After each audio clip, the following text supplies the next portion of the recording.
मैं आपका दोस्त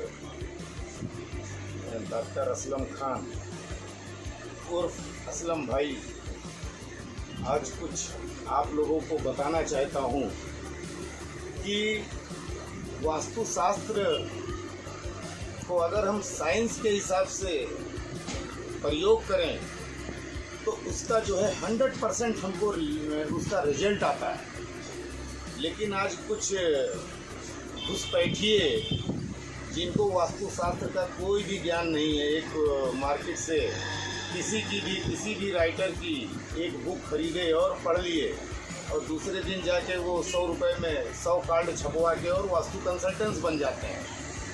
फिर क्या करते हैं, वो मार्केट से ये सोचते हैं कि सस्ता माल कहाँ मिलेगा, वो कॉपी किया हुआ माल उठा के किसी भी क्लाइंट के घर में डालते हैं।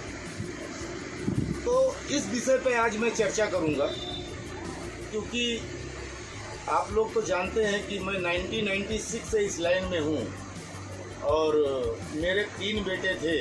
तीनों बेटों को मैंने यही ज्ञान दिया। मैं चाहता तो अपने बेटों को डॉक्टर, इंजीनियर कुछ भी बना सकता था, क्योंकि मैंने नाम और पैसा बहुत कमाया इस लाइन से। लेकिन मुझको मेरे प्रोडक्ट पे और मेरी रेमेडीज़ पे 100% भरोसा था, इसलिए मैंने अपने तीनों बेटों को यही ज्ञान दिया। और एक बेटी अल्लाह ने मुझको दिया था और दामाद मेरा MBA था, पूना में सर्विस करता था। उसकी भी सर्विस छोड़ा के और अपने दामाद को भी मैंने वास्तु सिखाया, बेटी को भी वास्तु सिखाया। कहने का मतलब ये है कि आज मेरा पूरा परिवार जो है वास्तुशास्त्र में लगा हुआ है और लोगों की सेवा कर रहा है, निस्वार्थ, कोई स्वार्थ नहीं है, कोई स्वार्थ नहीं है हमारा। सिर्फ हम एक सेवा के रूप में वास्तुशास्त्र में नया नया प्रोडक्ट बनाते हैं, लोगों का फ़ायदा होता है, उनकी दुआएं हमको मिलती है। मैं बिल्कुल ज़मीन से आज आसमान पे पहुंचा हूँ। बहुत दिन मैं फुटपाथ पे सोया, प्लेटफार्म पे सोया, लेकिन मैंने जो रिसर्च किया वो रिसर्च से ही मुझको आज ये रिजल्ट मिला। तो मैंने आज तक कभी अपने प्रोडक्ट से कंप्रोमाइज़ नहीं किया। एक महागुरु थे जिनके साथ मैं काफ़ी दिन तक जुड़ा था, लेकिन जब देखा, उसका नाम मैं नहीं बताऊंगा, आप लोग तो शायद जानते होंगे, जब देखा कि वो साला झूठ बोल रहा है, वो झूठ पे झूठ बोलता है। वास्तुशास्त्र में 10 दिशाएं होती हैं। अब वो हर महीने वास्तु भूषण, वास्तु विभूषण, एसोटेरिक वास्तु, ग्लोबल वास्तु, वास्तु पंडित, एस्ट्रो वास्तु, यानी शास्त्र जो 10 दिशाएं हैं, वो 10 दिशाओं को अलग अलग नामों से सिखाता था। मैं हज करने गया, मैंने अघोर पीठ से दीक्षा ली बाबा कीनाराम से और चिंतन किया। चिंतन करने के बाद ये समझ में आया कि अगर मैं मर गया तो ये आदमी मेरे साथ जाएगा नहीं मेरी कब्र में, तो मैं इसके लिए क्यों झूठ बोलूं और गरीब लोगों का पैसा मैं बर्बाद करूं। इसलिए मैंने 2016 में उसका साथ छोड़ दिया, उसका साथ छोड़ दिया, उससे मिलना भी बंद कर दिया। उसने क्या किया, ये मेरी बनाई हुई हिलिक्स थी। जब मैंने उसका साथ पकड़ा था तो उसको कुछ नहीं मालूम था। वो बोलता था 250 ग्राम कॉपर डालो, 250 ग्राम ब्रास डालो, 2.5 किलो लीड डालो। मैंने सब डेवलप किया डॉक्टर इब्राहिम करीम की से सीख के कि ये तक तो डाल के कोई फायदा है नहीं कि 250 ग्राम तांबा डाल दिया, 250 ग्राम पीतल डाल दिया, ये सब तक तो मिट्टी से ही निकलते हैं। उसका जो है एक अच्छी से डिजाइन दी जाए जिससे एनर्जी पैदा हो। फिर मैंने ये कॉपर की हिलिक्स बनाया 2002 में। ये ब्रास की हिलिक्स बनाया वायु के लिए 2002 में। ये लीड की हिलिक्स बनाया मैंने 2002 में, साउथ और साउथ वेस्ट के लिए।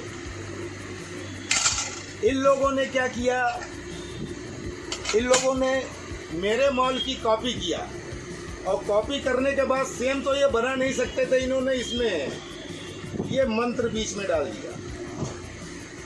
अब इसको जो है अगर किसी के घर में साउथ ईस्ट में, इसको जो है हम किसी के घर में ईस्ट में टॉयलेट है या साउथ ईस्ट में टॉयलेट है, तो इसको हम टॉयलेट के अंदर इंस्टॉल करते हैं। अब बताइए, इसके अंदर आपका मंत्र लिखा है, इसको क्या हम टॉयलेट में डाल सकते हैं? इसके ऊपर चलिए टॉयलेट के बाहर ही डालते हैं, इसके ऊपर क्या हम पैर रख सकते हैं? इसके ऊपर मंत्र लिखा हुआ है। तो ये सब बदमाश लोगों ने जो है ये शास्त्र को बदनाम कर रहे हैं। ये चीज़ डालने पे और भी उसका परिणाम उल्टा होता है, क्योंकि इसको बनाने वाला मैं हूँ, इसका जन्मदाता मैं हूँ। एक माँ जो अपने बच्चे को पैदा करती है वो माँ ही जानती है कि मेरे बेटे के अंदर क्या क्या अच्छाई और क्या क्या बुराई है। तो इसको मैंने बनाया है, इसके अंदर मैं जानता हूँ कि इसमें क्या अच्छा है क्या बुरा है और इसमें क्या क्या डालना चाहिए। तो खैर आज इसकी कॉपी मार्केट में खूब ज़ोर से चल रही है, मुझको उसका कोई टेंशन नहीं। लेकिन जो मार्केट के अंदर ये मंत्र लिख दिया, मंत्र बीज इसके अंदर जो डाल दिया है वो बहुत ही गंदा काम कर रहा है। अभी जैसे साउथ वेस्ट है, साउथ वेस्ट में सेप्टिक टैंक है या साउथ वेस्ट का टॉयलेट है, तो हम टॉयलेट के अंदर ये लीड की हीलिक्स डालते हैं, लीड की हीलिक्स को हम ये डालते हैं, इसके साथ क्रिस्टल का चूरा डालते हैं।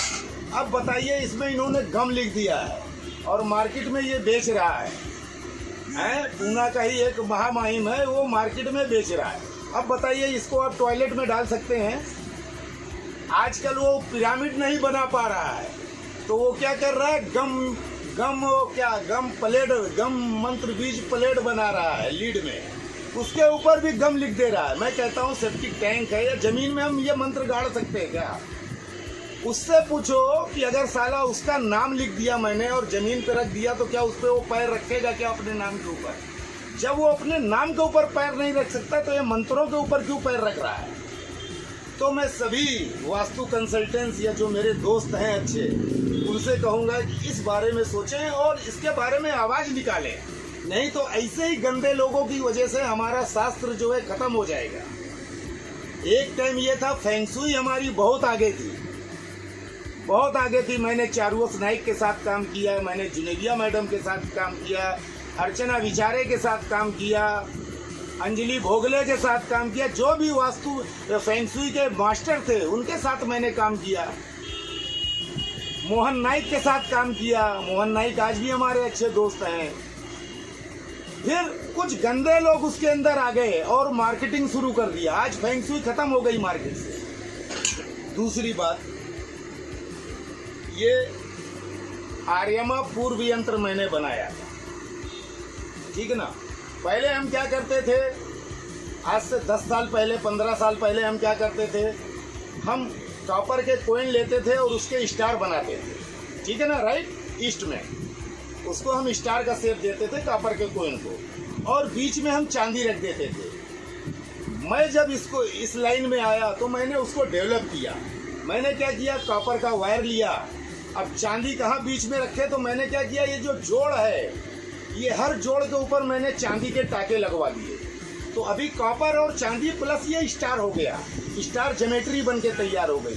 ये गंदे लोग क्या कर रहे हैं, आज ब्रास में कॉपर में सीधे भट्टी पे ऐसा दबाए और निकाल दिए, कोई उसका मतलब नहीं है, उसमें चांदी है ही नहीं है। और एनर्जी जो है, एनर्जी जो फ्लो होती है वो राउंड फ्लो होती है, समझ गए। एनर्जी जो है वो राउंड फ्लो होती है, उसको चौकोन आयताकार वर्गाकार कर दो, कोई मतलब है नहीं। तो ये भी आप इसके बारे में भी सोचिए कि इसको हम पहले कॉपर का स्टार बनाते थे, कॉपर के कॉइन का, और उसके बीच में चांदी डालते थे। अभी हमने चांदी उड़ा दिया और वो ना जाने क्या माल वो गलाते हैं। ये ओरिजिनल जो है कॉपर का वायर है,